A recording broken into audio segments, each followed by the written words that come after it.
Brothers and sisters, remember as well that this whole life, according to our religion, is a life of tests and trials.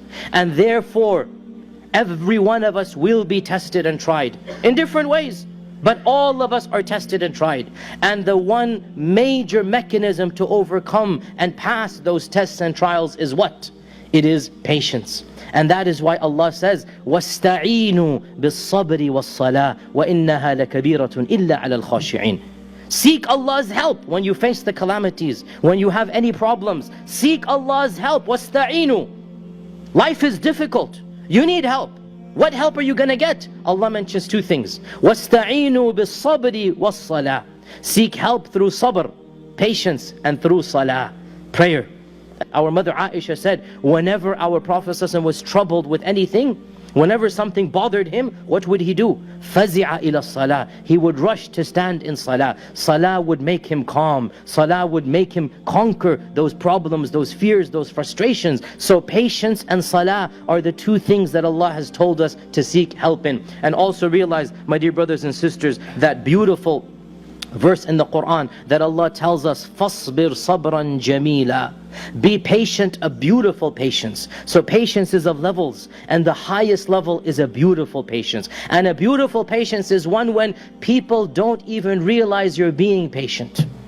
Nobody knows other than Allah that you're being patient. That is the perfection of patience. Nobody can see you're frustrated. Nobody can see you're agitated. Nobody can see that you're feeling anger. You have mastered it so much that only Allah knows. And that is the perfection which Allah says, فَاصْبِرْ صَبْرًا جَمِيلًا. Perfect your patience until it is a perfect and beautiful patience. And the final hadith that I'll remind myself and all of you is that how does one achieve patience, my dear brothers and sisters? Well, there's no easy mechanism. Fasting is one of them to perfect our fast. But the main mechanism of achieving patience is to want patience from Allah subhanahu wa ta'ala. To be eager to be patient. To be greedy to be blessed with patience. And this we learn from the beautiful hadith of Sahih Bukhari. And it's such a simple, such a profound hadith. It's a hadith that I want us to memorize so that we are prepared for when a calamity strikes us. وَمَنْ يَتَصَبَّرْ يُصَبِّرْهُ اللَّهُ. وَمَنْ يَتَصَبَّرْ يُصَبِّرْهُ اللَّهُ. Whoever desires to be patient, يَتَصَبَّرْ, he actively wants to be patient. يُصَبِّرْهُ اللَّهُ. Allah Azza wa Jal will give him the patience he requires. What a beautiful hadith. There is no magic trick. There is no mechanism other than wanting to be patient. وَمَنْ يَتَصَبَّرْ.